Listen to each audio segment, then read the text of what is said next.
2. The reality of true north principles. As important as the needs are to fulfill is the way we seek to fulfill them. Our ability to create quality of life is a function of the degree to which our lives are aligned with extrinsic realities as we seek to fulfill the basic human needs. Could you close your eyes right now and point north? When we ask people to do this in seminars, they're surprised when they open their eyes to see people pointing in every direction. If you are home, you may be able to point not easily because you're well oriented and have your bearings. But if you're away from home without familiar landmarks, you may not find the task so simple. Is it important for us to know where true north is? Most people would say yes. If we're on degree of in air travel from San Francisco, we could wind up in Moscow instead of Jerusalem. What is not? Is it a matter of opinion? Is it something we should vote on? Is it subject to the democratic process? No, because not is a reality that is independent of us. The reality of true not gives context and meaning to where we are, where we want to go, and how to get there.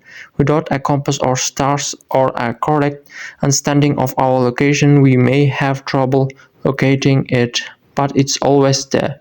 Just as real as true north in the physical world are the timeless laws of cause and effects that operate in the world of personal effectiveness and human interaction.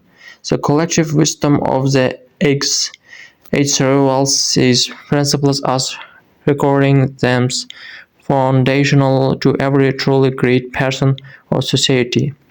With that in mind, we'd like to explore true north in the human dimension and look at how we can create an inner compass that empowers us to align our lives with it. In using true north as a metaphor for principles or external realities, we're not differentiating between technical differences such as true north, magnetic north, and great north.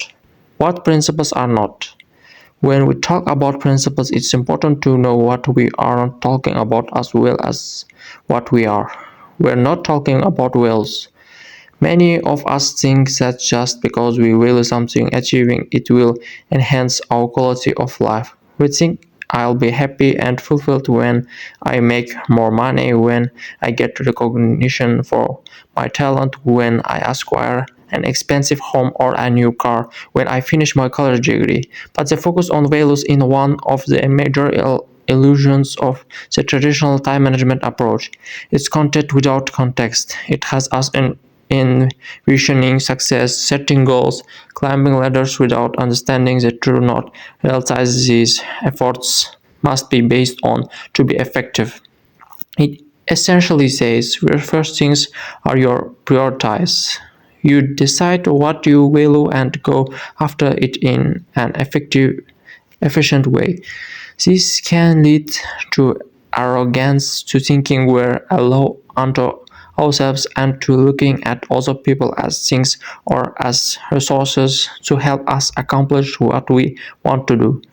Values will not bring quality of life results unless we value principles. A vital part of the fourth generation is the humility to realize that there are first things that are independent of our values. Quality of life is a function of the extent to which we make these first things our first things and become empowered to actually put them first in our lives. It's also the humility to recognize that quality of life is not me, it's us that will live in an interdependent reality of abundance and potential that can only be realized when we interact with others in fully authentic, synergistic ways. All the wishing and even all the work in the world, if it's not based on wealth principles, will not produce quality of life results. It's not enough to dream. It's not enough to try. It's not enough to set goals or climb ladders. It's not enough to value. The effort has to be based on practical realities that produce the result. Only then can we dream, set goals, and work to achieve them with confidence. We're not talking about practices. In the midst of complexity, we tend to seek security in practices, specific, prescribed ways of doing things. We focus on methods instead of results. Just tell me what to do. Give me the steps.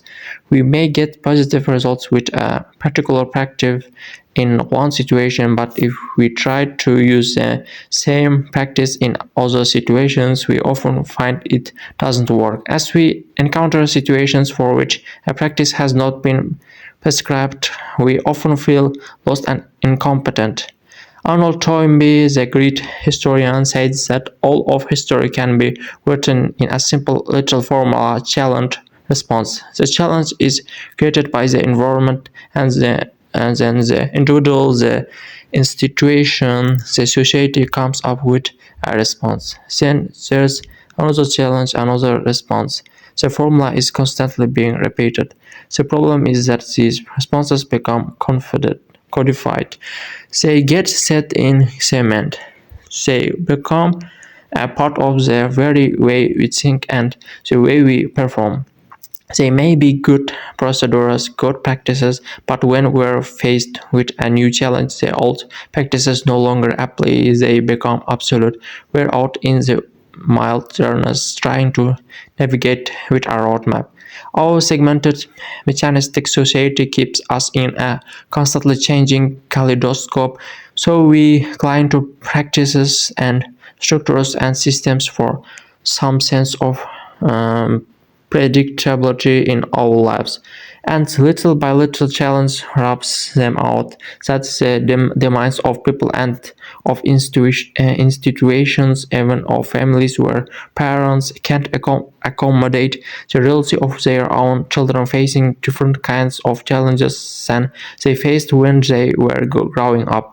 The power of principles is that they're universal, timeless truth.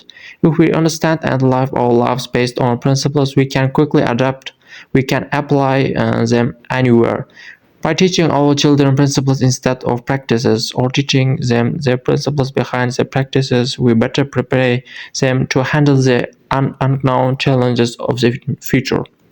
To understand the application, maybe to meet the challenge of the moment, but to understand the principles is to meet the challenge of the moment more effectively, and to be empowered to meet a thousand challenges of the future as well.